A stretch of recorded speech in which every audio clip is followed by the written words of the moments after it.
I want to thank you all for being here tonight. We are going to address the Eliot School situation in Boston. I'm joined by the Superintendent of the Boston Public Schools, CASSELLIUS, Dr. Brenda CASSELLIUS. I'm also joined by Marty Martinez, Chief of Health and Human Services, and we'll answer as many questions as we can. I'm going to turn the microphone over to Brenda CASSELLIUS first to address the situation. Thank you, Mayor. Today I notified the Eliot community that we will be closing school tomorrow, March 12th, until March 19th on next Thursday. We're doing this out of an abundance of caution. The safety of our students is our absolute top priority, and our staff and their families. And so we wanted to make sure that we had the opportunity to go into the school, do the deep cleaning that's needed, let the Public Health Commission do their work, and make sure that we can keep our students safe. With that, I will turn it over to Marty Martinez.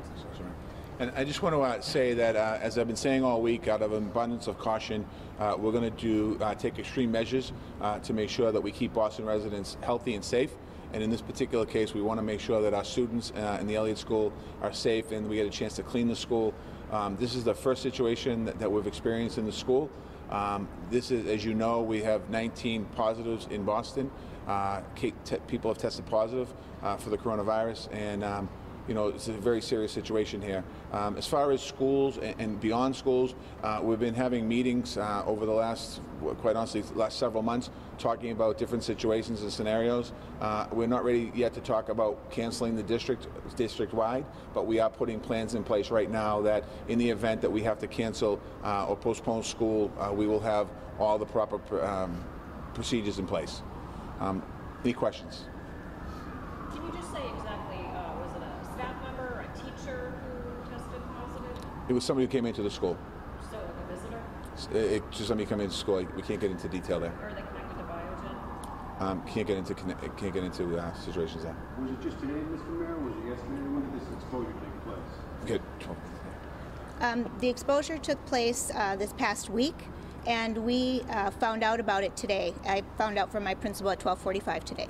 So how many students did it expose? Do you know? We have 3 campuses at the Eliot School. They have 730 students at the Eliot School. However, we think it was contained at one school, but they do move back and forth. When did that particular person find out that they were positive? I found out today at 12:45. Yeah, so we believe that the person found out today that they tested positive, and then notified the school community, and the Public Health Commission also then was able to notify the school community that they tested positive today. Do you know where that person might have contracted COV? I can tell you that we believe it's not an example of community spread. We believe it's tied to the scenarios around travel that already have existed. So we have not determined that it's community spread and do not believe it is. However, our public health nurses still have to do the legwork, which has already started today, to figure out what that looks like. Just to be clear, our public health nurses will do what we call contact tracing. They'll talk to the person who tested positive, figure out who they had talked to, who they were around, what parts of the school they were in, so they can figure out who they might have engaged with. So we've started that work today, and that's why, out of the abundance of caution, we need the time to be able to do that legwork to make sure that people weren't exposed. Were they symptomatic when they were in the building? At this moment, we don't know if they were symptomatic from the public health side, but obviously because they tested positive and got a test, they likely were symptomatic, but we're still trying to figure out all the details of that case. So we think they were in one building, but we don't know for sure? Again, well, I don't know that for sure. We are still trying to get to the bottom of it. Like I said, we just found out this afternoon. We've been working with the school leader to figure out the background, and the public health nurse is going to help us with all of that. Can you say which specific campus you know for a fact this individual was in? Oh yeah. The mayor wanted me to remind you that the teachers do go around, but it was at the lower campus. So just to follow up on that, you know, the teachers go between campuses and go between buildings. So even though all 3 buildings might not have been exposed to this person, this individual going in there, we're taking extra precautions to make sure that we close all 3 buildings down because of the teachers teaching in different places. So to be clear, this was a teacher? No, this was not a teacher. No, but we don't know we don't know, you know, we want to take precaution because we're not sure who came in contact. Why do you keep referencing a teacher? I didn't. I explaining that we have three buildings. Yeah, but the teachers go around. Teachers teach in three different buildings. Yeah. So for all intents and purposes, it's one school community. Yep. That's my point. Okay. Yeah. It's one school community, three different buildings, one school community. And to be clear, it was not a teacher. Okay.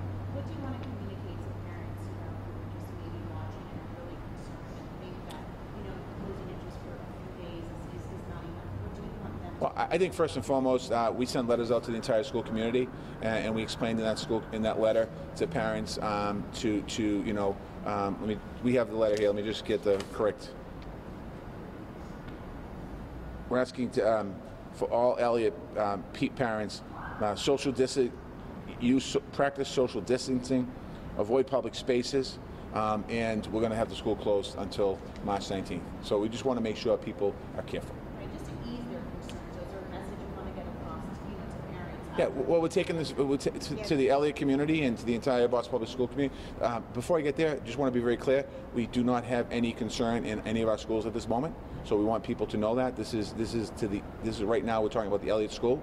To the Eliot School community, we're taking this issue very seriously. We're going to be working with our public health, as Chief Martinez talked about yesterday. We're going to be tracing back the interactions potentially that this person had with different people in the schools and all interaction they had. So we want people to know right now, if you have any questions or concerns, you can go to the Boston Public Health Commission website and get all the information you need as far as any precautions that are out there. I would like to say that to the parents, I want them to know that we took swift action, that we take this very seriously, that we will be communicating transparently, that we will give them updates. They should go to bostonpublicschools.org for the latest updates generally, but we will be working with the school leader to get out the updates on the regular way that they get the messages out. Is there a point at which you would close all schools in the district, and if so, what does that point look like? I mean, I think I was asked that question yesterday, and I don't think we're at that point here yet. I think that we're monitoring the situation in the city of Boston. As of today, the state has 3 new cases of people testing positive. There's no new case in the city of Boston. They're still kind of confined to the cases that we talked about yesterday. I think most of them are related to the young person that came from China and the Biogen conference, I think most of them, and maybe a couple travel cases. So we're still monitoring those situations very closely. And as I said earlier, we are going to take excessive measures to make sure that our residents in the city of Boston stay safe. And if we feel that closing the schools is a measure we have to take, then we'll take that measure. Regarding contact tracing, will you likely be then asking the people who might have come in contact with that person to undergo 14-day quarantine? Yeah, I mean, that's the standard work that the public health nurses will do, right? So if someone's had direct contact and determined that they've been within 6 feet for a duration of time, we then would ask them to self-isolate for 14 days, wash themselves in terms of any symptoms they may have, and then contact their primary care provider for a test if they develop symptoms. But again, I just want to stress, this is the work that public health nurses are doing day in and day out right now here in Boston to be able to do that, and now we'll do that within this community to make sure that people are safe and have the information that they need. How's that person doing that came in contact with the school? Are they at home? Are they doing well? Recovering well? Say it again, I'm sorry. How is that person doing that went into the school? Are they doing well? Are they recovering at home? Are they in the hospital? Yeah, so we found out from the person today that they tested positive, and the person does have some symptoms. That was what she reported to the public health nurse, and so that's how that person is today. But they're not hospitalized. The individual is not, but we're starting to learn more about them as we just found out today. Mr. Martinez, on that timeline, the 19th, if somebody were exposed, would they develop symptoms between now and then? Is that the reason the date is the 19th? Yeah, we believe that allows the full 14 days from when the last time this individual was in the school community. But again, as you know, that 14 days is pretty long. Really, science tells us that we really think it's closer to 5 to 7 days that you're going to see symptoms. But the 14 days gives us the full time period, and that 14-day mark would be from when the last time this person was in the space. So if they tested positive today, did they know before today that they might have been exposed? No, they didn't. They didn't know. In terms of the public health information that we have access to, that the person not too long ago became aware that they should maybe get tested, got tested, and got the results today that they were positive. And this school, it's kids from all over the city, is that right? It's not just North End kids. Kids from all over the city go to this school, is that right? I don't know the demographic, but there is a selection process, so there are likely students from different parts of the city. You mentioned that this person self-reported to the public health nurse. Is there a policy by which hospital nurses would then be required to notify if there's a presumptive positive case? So it's, just to clarify, it's not a self-report. When a person tests positive for the coronavirus and they test positive to the State Department of Public Health, the State Department of Public Health notifies the Boston Public Health Commission that someone's tested positive within our city limits, and then we, the public health nurse, contacts that person. So we don't wait for people to reach out to us. We get notified through the state and then take proactive action to try to figure out where they were, who they interacted with, and how we can minimize the risk.